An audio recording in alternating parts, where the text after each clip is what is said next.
Tapping కేసులో 10 మందికి పైగా బీఆర్ఎస్ నేతలు విచారణలో రాధాకిషన్ రావు వెల్లడి. ఎవరెవరు ఏ ఆదేశాలు ఇచ్చారో పూసగుచ్చినట్టు వివరణ.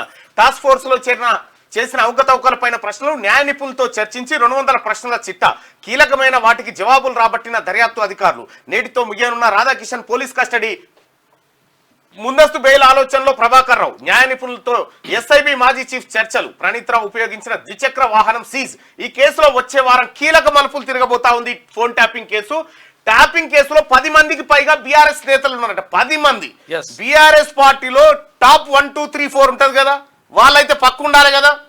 బీఆర్ఎస్ సుప్రీం కూడా ఉన్నట్టు. సుప్రీం కూడా సుప్రీం ఉన్నాడంటే సుపుత్రుడు కూడా ఉన్నట్టే కదా, ఉన్నట్టే లెక్క. సుప్రీం ఉన్నాడంటే సుపుత్రుడు కూడా ఉన్నట్టే. కాబట్టి ఇక్కడ ఫోన్ ట్యాపింగ్ కేసులో 10 మందికి పైగా బీఆర్ఎస్ నేతలు ఉన్నారట.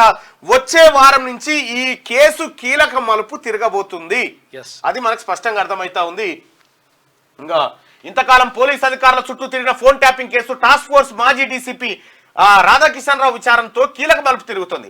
గత ప్రభుత్వ హయాంలో అప్పటి special intelligence branch chief Prabhakar Rao కీలక పాత్రధారిగా సాగిన ఈ వ్యవహారంలో సూత్రధారుల డొంక కదిలింది. బీఆర్ఎస్ కు చెందిన 10 మందికి పైగా నేతలు ఫోన్ ట్యాపింగ్ వ్యవహారంలో కీలకంగా వ్యవహరించినట్లు రాధాకిషన్ రావు విచారణలు వెల్లడైనట్లు తెలుస్తుంది. కేసు దర్యాప్తు చేస్తున్న పంజగుట్ట పోలీసులు నాంపల్లి కోర్టు అనుమతితో రాధాకిషన్ రావును 7 రోజుల కస్టడీకి తీసుకున్న విషయం తెలిసిందే.